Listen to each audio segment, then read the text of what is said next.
অন্য ডিস্ট্রিক্টে হয় মানে পাটের শাক, আর আমরা সিলেট হয় কিটা নাইলার হাগ, মানে নাইলা হাগ আর কি। আমি যখন প্রবাসে আসি তো তারা কিটা করে এতটুক পানির ভিতরে দিয়া, মানে এতটুক পানির ভিতরে দেয়া এতটুক হাঁক রাঁধবো, রাঁধা মানে পানি খায় না হাঁক খায়, মানে আমার মাথায় ধরে না। আর আমিও না রাঁধা দিতে গেলে কেমন জানি আউলা জাউলা হইয়া যায়। পরে একদিন কিটা করছি, আন্না দিয়েছে, পরে আমার লাগি একটুক আমি রাঁধছি আলাদা, মানে আমরা সিলেট যেরকম নাইলে হাঁক রাঁধে আর কি, ঘন হইয়া রাঁধছি। আর তারা লাগে তারার মতনই রাঁধছি। তারার গেছিন আর খায় না লাস্টে, আমার গেছিনি খায়। তোর গেছিন জেম হয়ে গেছে। আমরা বাংলাদেশ না এমনি রাইন্দা খাই, মানে বাংলাদেশ তো সব জায়গাতে এমনি রাইন্দা খাই, আমরা সিলেটেই খাই।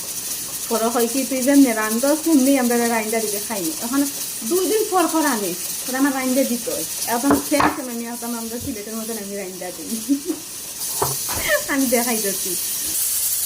এই যে হালকা এই রসুন দিছি আর পেঁয়াজ দিছি। পেঁয়াজ অবশ্য আমরা দেয় না, তারপরে অনেকে দেয়, তো আমার দেওয়াটা পছন্দ নয়, কিন্তু দিছি। আর এই যে পাটের শাক, 2টা কাঁচা মরিচ দিব। তারা কিন্তু জাল খায় না, তারপরেও আমি দিই, মজা করে রাইন্দা দিব, তো অনেক পছন্দ করে খায় তারা।